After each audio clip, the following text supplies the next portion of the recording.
지금 상황이 얼마나 심각한지, 어떤 대처가 필요한지 좀 냉정하게 꼼꼼하게 챙겨볼 필요가 있겠습니다. 한림대 강남성심병원 이재갑 교수 전화 연결합니다. 교수님 안녕하십니까? 어제부터 상황이 좀 급박하게 돌아가는 것 같습니다. 어떻습니까? 오늘도 지금 추가 확진자가 나왔는데 대구 상황 의학 전문가들은 또 교수님은 어떻게 보고 계십니까? 일단 이제 대구 내에서 이제 지역사회 감염이 시작됐다고 볼 수 있고요. 다만 주로 이제 확인되는 환자들이 이제 교회에서 발생한 분들 주로, 그다음에 그 외에 이제 적극적인 연결고리가 없는 환자들이 몇 명 나왔기 때문에 아마도 한동안은 좀 추가적인 환자가 계속 발생할 수 있을 것 같습니다. 그래서 이제 역학조사 결과들을 빨리 이제 확인해서 접촉자들에 대한 이제 관리들 철저히 해주셔야 될 것 같고요. 또 지금 초기에 나오는 환자 수 안에서 최대한 이제 억제를 해서 더 지역사회 감염이 확산되는 것을 막는 게 지금 현재로서는 가장 중요하거든요. 일단은 지역사회 감염이 시작됐다라고 이야기를 하십니다. 일본이나 다른 나라에 비해서는 방역을 잘하고 있어서 지역사회 감염이 한 1, 2주 정도는 여유가 있다라고 하셨는데 지금 대구로 이미 시작이 됐다고 봐야 되겠네요?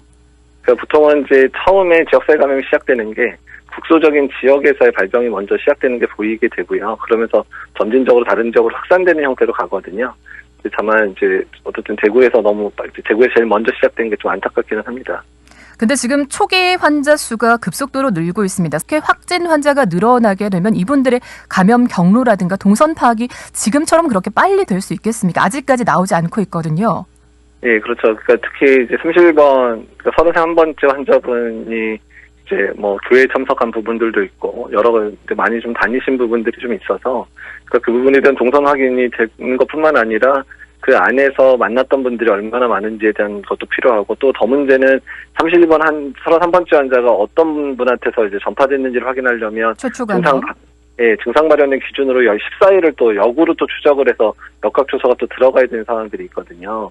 그러다 보니까 지금 역학조사 자체가 되게 광범위해지고 있고 또 새로 발생한 이제 20명 넘게 되는 분들에 대해서 또 그분들이 다른 사람과 접촉해서 전파될 수 있는 가능성이 있으니까 또 그분들의 주변부에 대한 역학조사도 같이 지금 진행이 돼야 되기 때문에 지금 역학조사 인력이 좀 어느 정도 부족한 부분이 보여서 민간 역학조사관이라든지 아니면 다른 팀 거의 지금 대구 지역의 전체 역학조사관의 반 이상이 아마 투여되고 있는 걸 알고 있는데 어쨌든 여러모로 인력이나 이런 것들을 확충을 해서 빠른 조사를 통해서 시민들을 좀 안심시켜줄 필요가 있을 것 같습니다. 일단은 확대가 되더라도 인력 투입이 되더라도 전수조사는 그만큼 중요하다라는 말씀이시죠?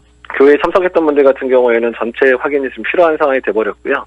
또한 추가되는 환자분들 통해서 또 다른 환자들이 이제 생길 수 있는 부분 때문에 어떻든 전체적인 발생한 환자의 전체 접촉자들을 빨리 찾아내서 일단은 격리 상태로 들어가게 하는 게 현재로서는 가장 지금 급한 일이라고 생각이 됩니다. 진짜 보건당국도 코로나19가 새로운 국면에 접어들었다. 지금까지와는 대처법이 달라질 것이다라는 뜻을 내비쳤는데요. 그러니까 어떤 내용인지 구체적으로 알 수 있을까요? 그러니까 이제 지역사회 감염이 본격적으로 시작이 되면 일반적으로 감기 증상이 있는 분들도 일단은 코로나 바이러스 감염이 아닌가에 대한 이제 궁금증을 가지게 될 거고, 그렇죠. 또한 적극적으로 검사를 해서 일단 검사를 통해서 확진자를 좀 빨리 이제 찾아내야 환자들이 조기 진단돼서 조기 치료로 들어갈 수 있는 것뿐만 아니라 또 그분들이 조기에 진단돼서 격리가 돼야 그분들로 인해서 추가적인 환자를 막을 수 있는 부분들이 있거든요. 그래서 대구 지역 같은 경우는 적극적으로 검사가 진행이 돼야 되는 부분들이 있기 때문에 어쨌든 선별진료소의 역할들도 되게 많이 강화가 돼야 되는 상황이고 선별진료소가 숫자가 많지 않기 때문에 이런 환자들을 더 볼 수 있는 선별진료소의 확대뿐만 아니라 어쨌든 이제 중소병원급이나 종합병원급, 병원급에 있는 기관들도 선별진료소를 이제 빨리 확충을 해서 이런 분들을 빨리 진단하고 검사할 수 있는 그런 체계로 빨리 바뀌어야 됩니다. 또한 이제 또 환자 숫자가 늘어나고 있기 때문에 지금 대구 경북 지역에 있는 음악격리실 숫자가 많지 않기 때문에 그렇죠.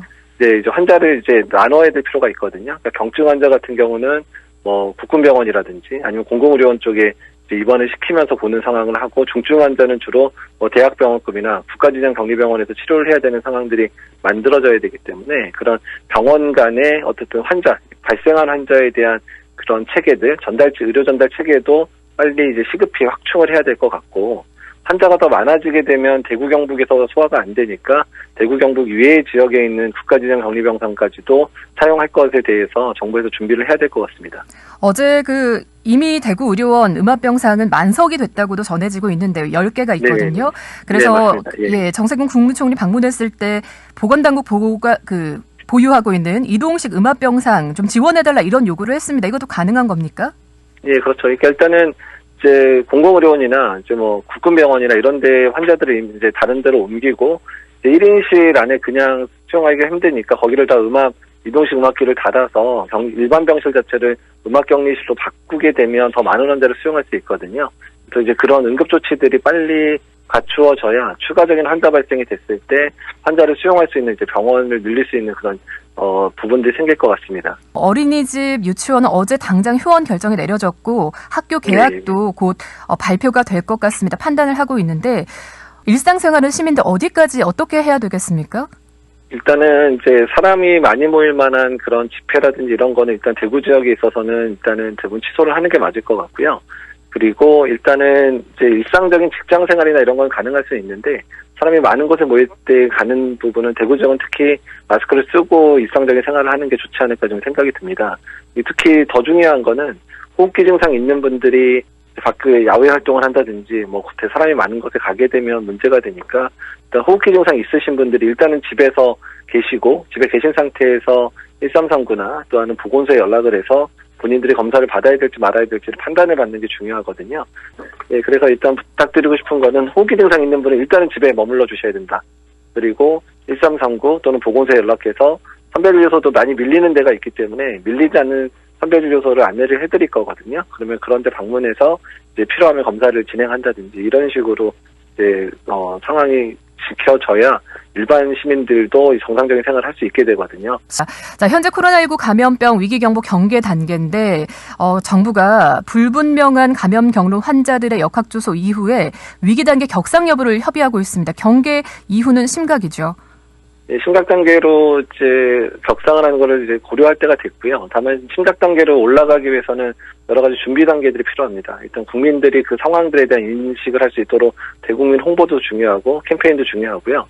또한 정부 부처들의 협조나 이런 부분들, 특히 질병관리본부 중심으로 업무가 돌아가는 부분이 유지가 되면서 질병관리본부의 부족한 인력이라든지 아니면 부족한 예산이라든지 이런 것들을 충원해주는 형태로 이제 구성이 돼야 되기 때문에 일단은 그런 부분들 역할 조정을 어느 정도 맞춰놓고 심각 단계로 올라가야 전체 방역의 시스템 자체의 훼손을 덜할 수 있거든요. 대구 경북 시민들 지금 많이 불안합니다. 잘 코로나19 이겨낼 수 있도록 끝으로 한 말씀 부탁드릴게요. 일단 이럴 때는 시민의식이 가장 중요합니다. 일단 호흡기 증상 있는 분은 집에서 계셔야 되고 그리고 사람이 많은 곳에 가는 특히 고위험군들에 해당되는 연세 많으신 분들이라든지 또한 이제 아이들 같은 경우에 꼭 마스크를 쓰고 사람 있는데 갈 수 있도록 해주셔야 되고 또 뭐 뭐니 해도 일단 손위생 강조해서 손 아주 자주 이제 손위생제를 사용하시거나 물과 비누를 씻어주시는 게 현재로서는 가장 중요한 그런 위생 수칙입니다. 네, 오늘 말씀 감사합니다. 자, 한림대 강남성심병원 이재갑 교수였습니다. 고맙습니다. 네, 감사합니다.